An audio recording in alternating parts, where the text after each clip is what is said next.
55-60 years ఉన్న ఒక generation ఉంది. వాళ్ళు కనుక ఫార్మింగ్ బంద్ చేస్తే నెక్స్ట్ జనరేషన్లో ఫార్మింగ్ వచ్చేటట్లు ఎవరు లేరు. సో మనకేంటంటే న్యాచురల్ ఫార్మింగ్ చేసి సక్సెస్ అయిన పీపుల్ అనేది అవి మనం జస్ట్ ఈ 10 ఏళ్లతో లెక్క పెట్టవచ్చు అనమాట. తారాచంద్ బేల్జీ మోడల్ అనేది ఇది ఒక కొత్త టెక్నిక్ ఏం కాదండి. ఇదేంటంటే కంప్లీట్గా మనకి వృక్షాయుర్వేద గ్రంథాలు ఉన్నాయి కదా, ఋషి ఓల్డ్ ఎన్షియంట్ గ్రంథాలు ఏవైతే ఉన్నాయో వాటిని తీసుకొని ఎక్స్ట్రాక్ట్ చేసిన డిజైన్ అనమాట. మోర్ ఎవర్ ఇదేంటంటే 0 టిల్లేజ్ వస్తుంది, పొలం దున్నే పని ఉండదు, నక్షత్రంలో మనం విత్తనాలు పెట్టుకొని ఇంట్లో పడుకోవచ్చు అనమాట. సార్ ఇప్పుడు మీరు నక్షత్రాలు చూసి పెట్టాలి సీడింగ్ ఇవన్నీ అంటున్నారు. ఇది నేను ఎప్పుడో పాతకాలం రైతుల దగ్గర విన్నాను. ఇప్పుడు యంగ్ ఫార్మర్స్ ఇవన్నీ మూఢనమ్మకాల అంటే దానికి కరెక్ట్ గా సైంటిఫిక్ గా మీరు ఏం చెప్తారా? ఒకప్పుడు ఏంటంటే ఊరు మొత్తానికి ఒక ఆర్ఎంపీ ఉండటం ఎక్కువ, ఒక మెడికల్ షాప్లో అసలు ఉండేవి కావు, 1-2 టాబ్లెట్లు ఉన్నా కూడా వాళ్ళ దగ్గర ఉన్నాయి. ఈరోజు మీకు ఒక అరౌండ్ 2 కిలోమీటర్స్ లెంత్ లో కంప్లీట్ హాస్పిటల్స్ ఉన్నాయి. కోట్లు డబ్బులు సంపాదించేసి హాస్పిటల్స్ చుట్టూ తిరిగితే అది డెవలప్మెంట్ కాదు.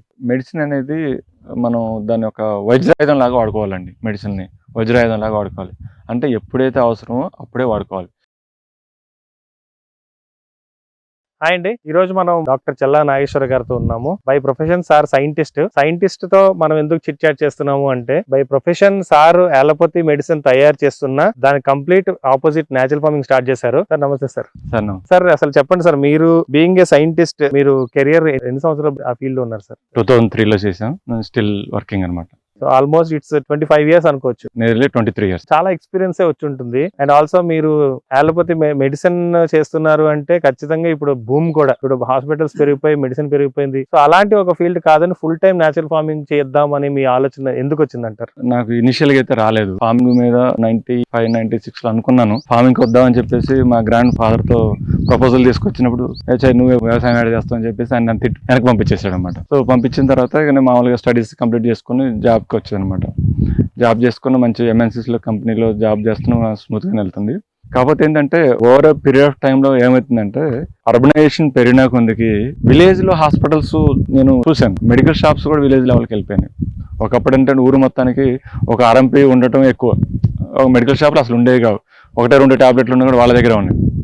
అట్లాంటిది ఈరోజు ప్రతి విలేజ్లలో మా ఊర్లో అరౌండ్ 2700 ఓటర్స్ ఉంటారు. ఒక 3 మెడికల్ షాపులు ఉన్నాయి, 4 ఆర్ఎంపీ డాక్టర్లు ఉన్నారు. ఒకప్పుడు జస్ట్ 1-2 హాస్పిటల్స్ ఉండేవి. ఈ రోజు మీకు ఒక అరౌండ్ 2 కిలోమీటర్స్ లెంత్ లో కంప్లీట్ హాస్పిటల్స్ ఉన్నాయి. ఇట్లా కనుచూపు మేరలో చూస్తే హాస్పిటల్స్ కనపడుతుంది మెయిన్ రోడ్ లో.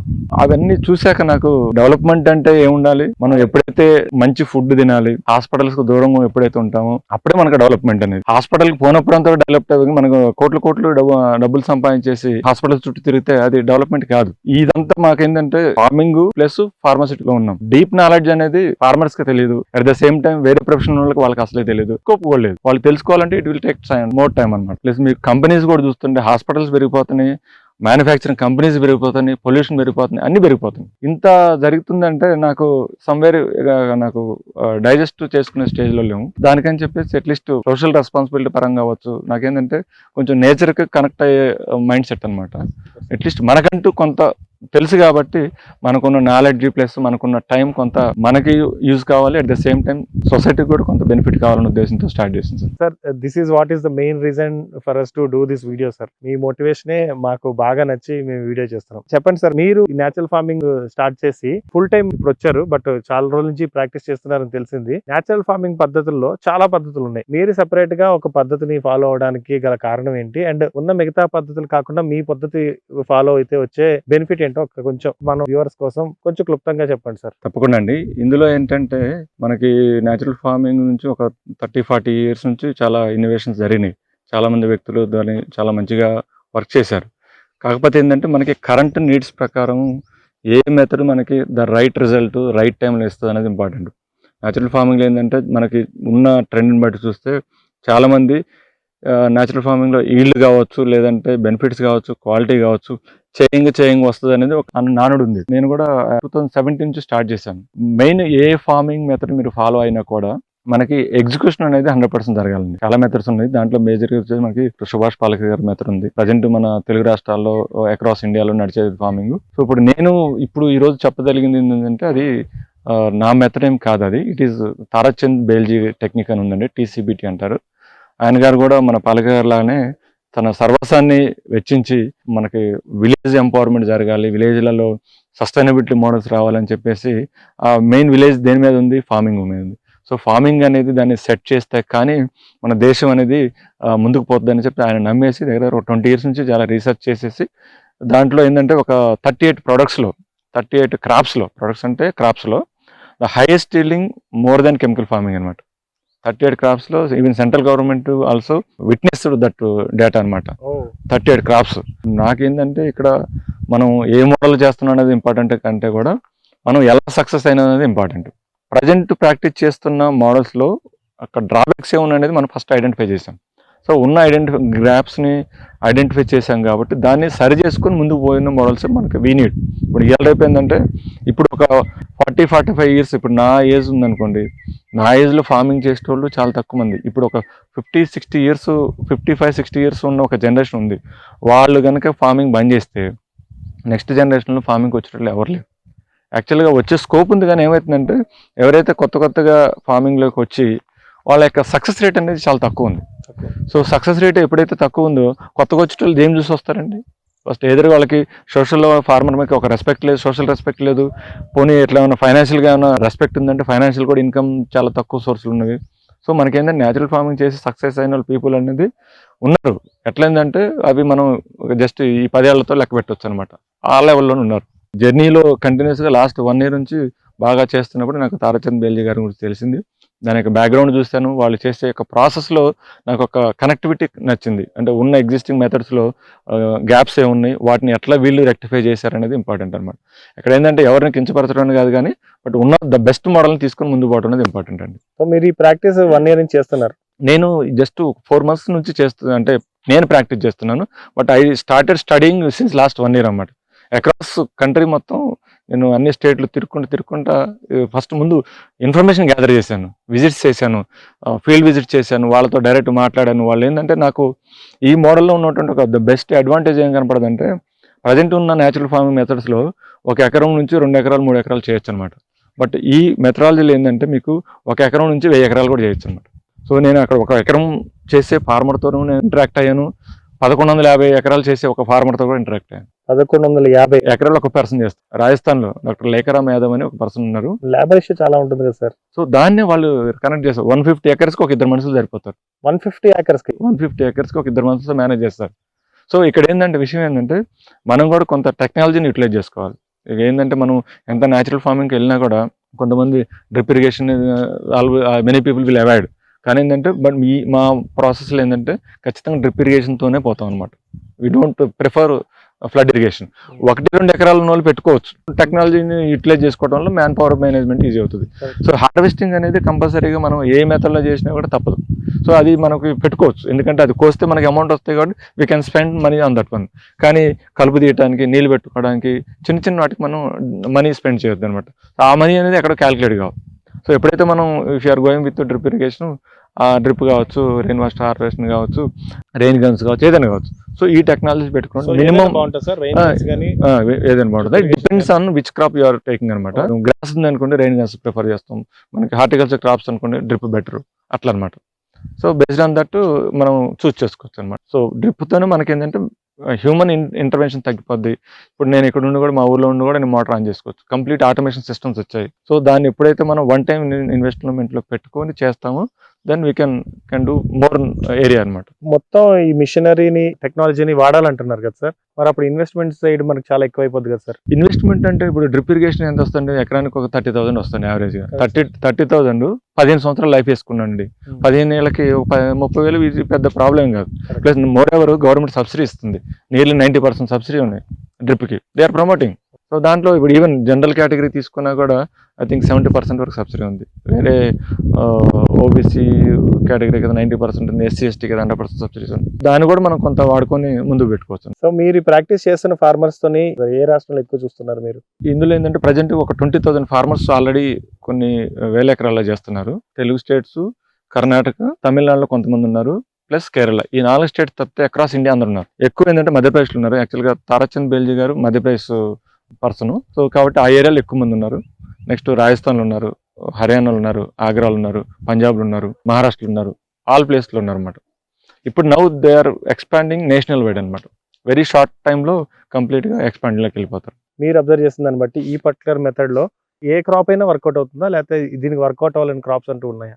దీంట్లో ఏంటంటే this model works for any soil, any crop.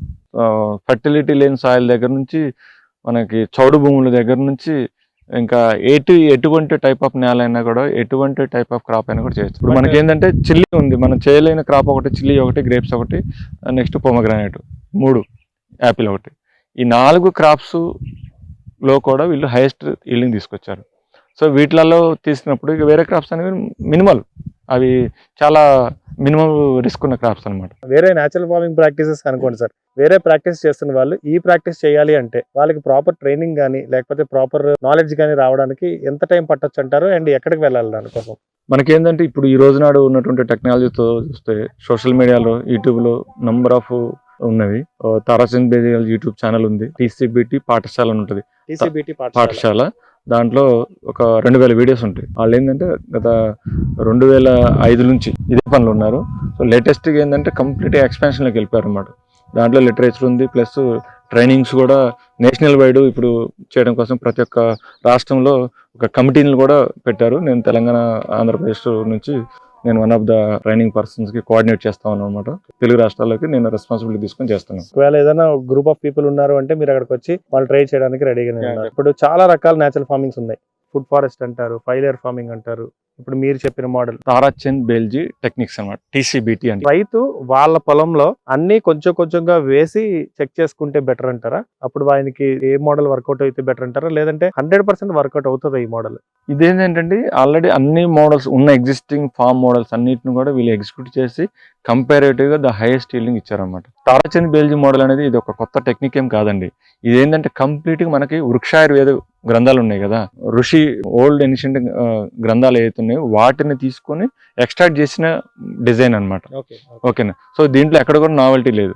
Novelty లేదంటే దాన్ని అన్నిటిని ఎక్స్ట్రాక్ట్ చేసి వాళ్ళు సమరైజ్ చేసి పెట్టారు అనమాట, సింప్లిఫై చేసి పెట్టారు. మనకి పూర్వకాలం నుంచి ఉన్నది కాబట్టి మనకి ఇంకా మళ్ళీ ఫర్దర్గా వేరే దాని గురించి స్టడీ చేసినంత అవసరం లేదు. ఆల్రెడీ వేరే ఫార్మింగ్ మోడల్స్ ఆల్రెడీ మనం చూసాం, దాంట్లో గ్యాప్స్ని ఐడెంటిఫై చేసాం. ఇప్పుడు ఉన్నాయి.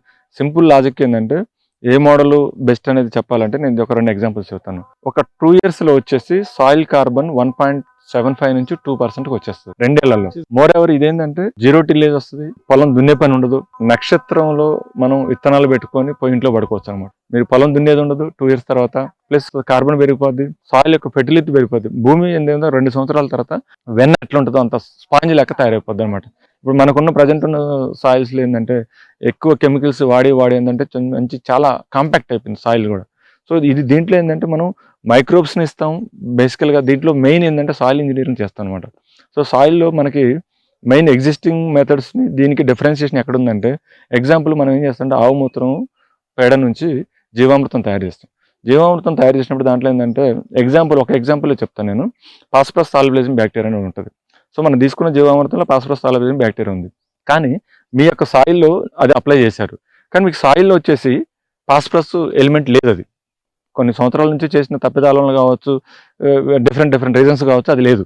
సో మీరు జీవామృతం మీ యొక్క తప్పు లేకుండా ఇస్తున్నారు, కానీ మీకు మొక్కకి ఫాస్ఫరస్ కావాలి, కింద ఫాస్ఫరస్ లేదు. మరి ఎక్కడి నుంచి ఇవ్వాలి? గాలి నుంచి అయితే రాదు కదా. గాలి నుంచి మన కౌడంగు దీని నుంచి వస్తుంది. ఎంత వస్తుంది అంటే చాలా PPM లెవెల్లో ఉంటుంది, పర్సంటేజ్ లెవెల్లో. కానీ మొక్కకు కావాల్సినంత దాంట్లో సరిపోని ఉండదు. సో అలాంటప్పుడు మీకు కింద దాంట్లో మీకు సోర్స్ లేనప్పుడు ఫాస్ఫరస్ అనేది ఈ బ్యాక్టీరియా ఉండి కూడా ఉపయోగం లేకుండా అయిపోద్ది.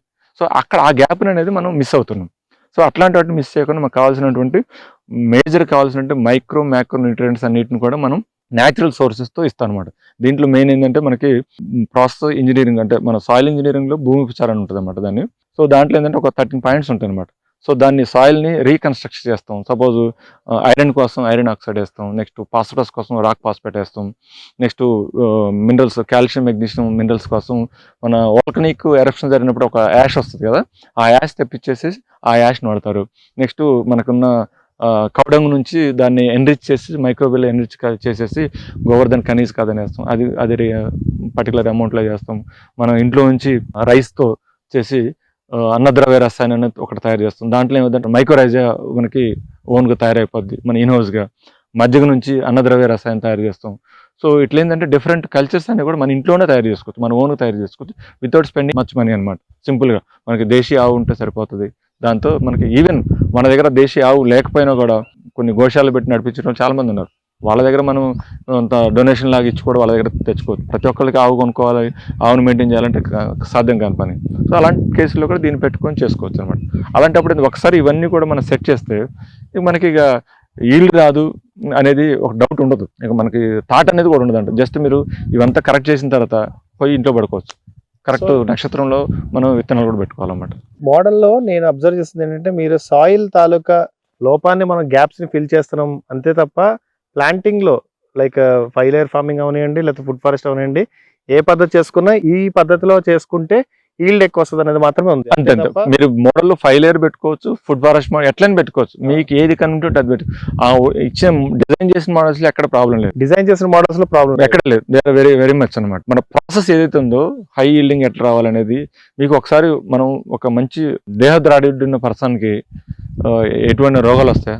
రావు కదా. సో మన భూమిని కూడా అలా స్ట్రెంథెన్ చేస్తాం.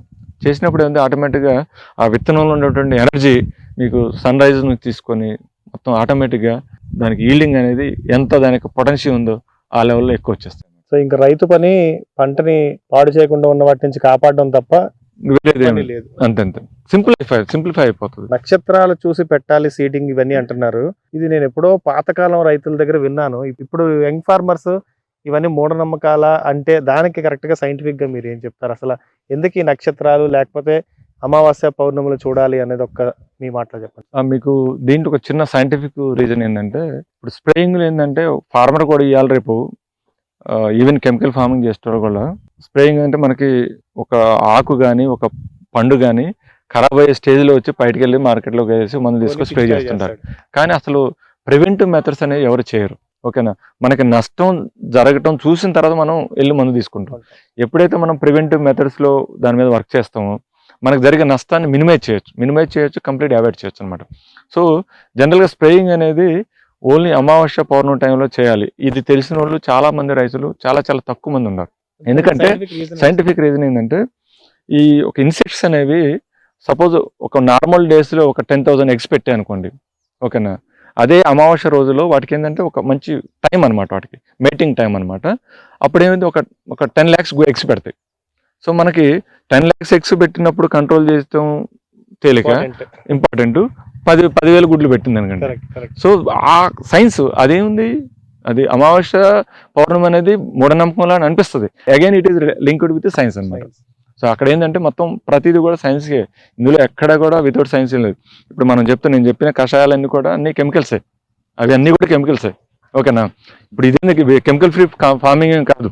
ఎందుకంటే ఎగ్జాంపుల్ ఏంటంటే మనకి మజ్జిగ ఉంది, మజ్జిగలో ఏముంటుంది, లాక్టోబాసిల్లస్ ఉంటుంది, లాక్టిక్ యాసిడ్ కెమికల్ ఉంటుంది. సో అది ఒక కంపోజిషన్, బట్ న్యాచురల్ ఫామ్ లో ఉండదు అనమాట. కరెక్ట్, ఈ chemical process only but in natural chemicals అన్నమాట. ప్రతిదీ కూడా కెమిస్ట్రీ అన్నమాట, కెమిస్ట్రీ లేకుండా లేదు. సార్ ఇప్పుడు ఈ TCBT లో మీరు అన్ని న్యాచురల్ పద్ధతిలో ఉండే కెమికల్ అయినా లేకపోతే ఏదైనా బయో కొన్ని సపోర్ట్ తీసుకోవాల్సిన లాగా ఏమైనా ఉందా మోడల్? ఇందులో బయో అంటే మనం ప్రిపేర్ చేసే అన్ని కూడా మన ఓన్ ఇంట్లో తయారు చేసుకోవచ్చు అనమాట. రైతు లెవెల్ ఉన్న వాళ్ళు తయారు చేసుకోవచ్చు. కొన్ని ఏంటంటే సూడోమోనాస్, ట్రైకోడర్మా ఇట్లాంటివి ఉన్నవి, అవి మనం అంటే వాళ్ళు కూడా ఏంటంటే TCBTలో వాళ్ళు ఫార్మర్ ప్రొడ్యూసర్ కంపెనీ అనమాట. విలేజ్ లెవెల్లో ఫార్మర్స్తో ఒక కంపెనీ పెట్టేసి దానికి కొంత టెక్నాలజీ యూజ్ చేసుకొని వాళ్ళు తయారు చేస్తారు అనమాట. సో అది అట్లాంటి మనం ఇండివిజువల్ చేసుకోవాలని చేసుకోవచ్చు, but again it will cost అనమాట. సో వాళ్ళు పర్ఫెక్ట్ చేసేస్తారు అనమాట.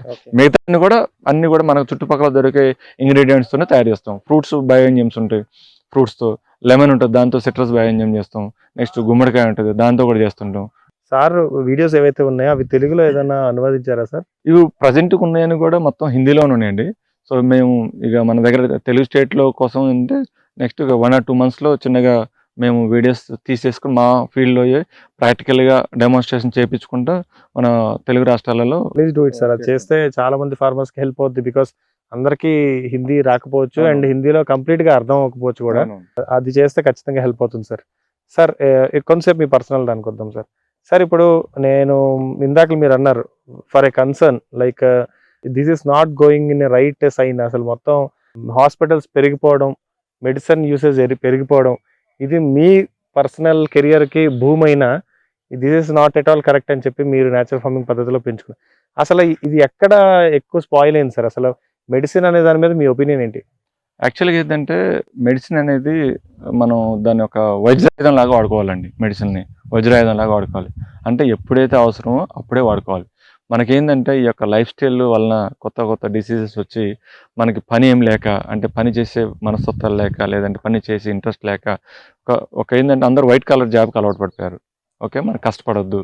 ఎప్పుడైతే ఒక మనిషి సుఖానికి అలవాటు పడ్డారో అప్పుడు ఏంటంటే జీవనశైలికి సంబంధించిన రోగాలు పెరిగిపోయినాయి. సో ఆ జీవనశైలికి సంబంధించిన రోగాలు పెరిగినప్పుడు ఏమైందంటే చిన్న చిన్న వాటికి కనీసం తుమ్మినా దగ్గినా కూడా టాబ్లెట్లు వేసుకునే పరిస్థితికి వచ్చాం. సో యాక్చువల్గా అలోపతి ఇంగ్లీష్ మెడిసిన్స్ అనేవి it is a wonderful medicine. Emergency మెడిసిన్లో వాడాలి దాన్ని. ఎమర్జెన్సీ వాడాలి. మనం పోతున్నాం, హార్ట్ అటాక్ వచ్చింది, బ్రెయిన్ స్ట్రోక్ అయింది, ఫ్రాక్చర్ అయింది, మనకి వేరే ఆప్షన్ లేదు. We have to go with allopathy, అందులో డౌట్ లేదు. ఆయుర్వేదిక్లో ఇంకా హోమియోపతిలో పోతాం అంటే it will take time. But వాటికి వరకు ఖచ్చితంగా అదే ఆ టైంకి అదే జరగాలి.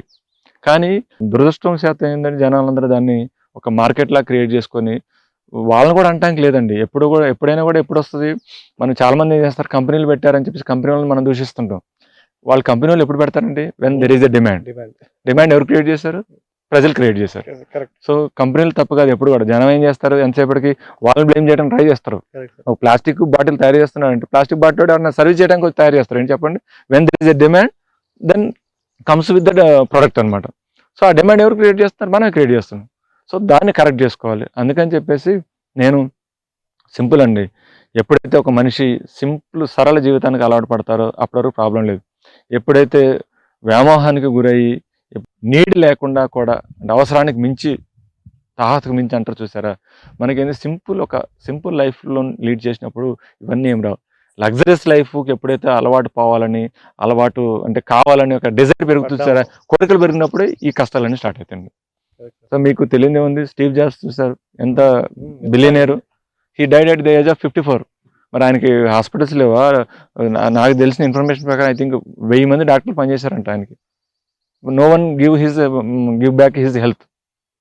సో అట్లాంటి వాళ్ళ నుంచి మనం ఏం నేర్చుకుంటున్నాం? ఆయనకి డబ్బులు లేకనా ట్రీట్మెంట్ చేయించుకోలేరా? సో మనం డబ్బులు పెట్టి కొనుక్కోలేనిది ఒకటి హెల్త్ మాత్రమే. దాన్ని మనం చేయాల్సిన టైంలో దాన్ని ఒక దేవాలయం, మన బాడీ అనేది ఒక దేవాలయం లాంటిది. దాన్ని మనం ఎంత గౌరవించి దానికి ఎంత రెస్పెక్ట్ ఇస్తామో అది మనకు అంత ఆయుష్నిస్తుంది.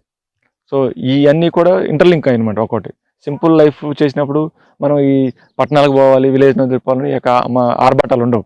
ఎప్పుడైతే విలేజ్ నుంచి బయటకు వచ్చామో అక్కడే మనం సగం నాశనం అయిపోయాం.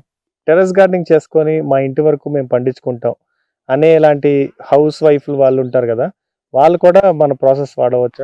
ఎవరండి ఇదేంటంటే యాక్చువల్గా ఇవన్నీ కూడా వీళ్ళు టెర్రస్ గార్డెన్ కావచ్చు, రెగ్యులర్ ఫార్మర్స్ కావచ్చు, వాళ్ళ దగ్గర ఏంటంటే కొన్ని ప్రొడక్ట్స్ కూడా they have made it.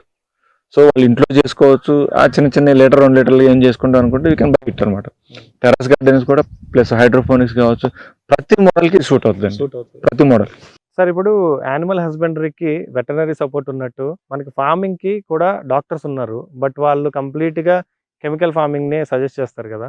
So natural farming చేయాలనుకుంటున్న వాళ్ళకి అలాంటి డాక్టర్స్ పొజిషన్లో ఉండే వాళ్ళు ఎవరు ఉంటారు సార్? అగ్రికల్చర్ లెవెల్లో ఏంటంటే మండల అగ్రికల్చర్ ఆఫీసర్స్ ఉన్నారు. బట్ ఏంటంటే they are trained for chemical farmings అనమాట. ఐ థింక్ గవర్నమెంట్ కూడా ఈ మధ్య అంటే న్యాచురల్ ఫార్మింగ్ మీద ట్రైనింగ్స్ పెడుతున్నారు, వాళ్ళకు కూడా ఇస్తున్నారు అవేర్నెస్. బట్ బేసికల్గా ఏంటంటే ప్రజెంట్ మన తెలుగు రాష్ట్రాల్లో ఇప్పుడు అలాంటి వాళ్ళు కూడా కొంతమంది ఉన్నారు. సో వాళ్ళు వచ్చి ట్రైనింగ్ వాళ్ళకు కూడా ఇస్తున్నారు. ఈవెన్ తారాచంద్ బెల్జీ గారు they are working with ICAR, Indian council of agriculture research. అక్కడ ఉన్న వాళ్ళకి ట్రైనింగ్స్ ఇస్తారు. ప్లస్ IITస్తో కూడా వర్క్ చేస్తున్నారు, వాళ్ళ టీమ్స్ కూడా వర్క్ చేస్తున్నారు అనమాట చాలామంది. So it is nationalized project. Even organic certification కోసం దే ఆర్ వర్కింగ్ అనమాట. They are approved authorized person for issuing the PGS certification అనమాట. దాని మీద వర్క్ చేస్తున్నారు. బేసికల్గా ఏంటంటే దీంట్లో ఉన్న ఎక్స్పర్ట్స్ చిన్నగా వస్తారండి. ఎందుకంటే ఇది as it is new. Plus ఏంటంటే జనాలు దాన్ని యాక్సెప్ట్ చేసే రేంజ్లో లేరు కాబట్టి now this is the time to get all the knowledge అనమాట. వెరీ నైస్ సార్, మీతో ఈరోజు జరిగిన డిస్కషన్ వల్ల ఒక కొత్త మోడల్ మాకు పరిచయం అయింది అండ్ నిజంగా ఉపయోగపడాలి జనాలందరికీ అని చెప్పి కోరుకుందాం. మీ ద్వారా తెలుగులో అది అనువదిస్తారు వీడియోస్ అన్ని, వీఆర్ హోపింగ్. అండ్ మీరు ఒక 2 different professions like allopathy to natural farming. So ఈ ప్రొఫెషన్స్ తాలూకా ఆపోజిట్ విధానం కూడా మన వీడియోలో బాగా కన్వే అయింది. Thank you so much sir. మీరు కూడా ఫిల్మ్ ఇండస్ట్రీలో ఉన్నారు కదా, Sir. సో మీరు కూడా న్యాచురల్ ఫార్మింగ్ కి ఎలా కనెక్ట్ అయ్యారండి? ఇది సెకండ్ ప్యాషన్ అన్నట్టు. మీలాగే ఇది కూడా 2 ఆపోజిట్ ఫీల్స్ సార్ నాకు కూడా. బికాస్ షూటింగ్స్ టైంలో వర్షం పడకూడదని ప్రార్థిస్తాం. ఇక్కడ న్యాచురల్ ఫార్మింగ్కి ఎలాగైనా వర్షం పడాలి అని ప్రార్థిస్తాం. సో ఇది కూడా 2 different fields and 2 different passions. మీరు అన్నట్టు అలోపతి అందరికీ అవసరం, ఎలాగో ఎంటర్టైన్మెంట్ కూడా అవసరం. So we are on both sides sir. Thank you so much sir. Thank you sir.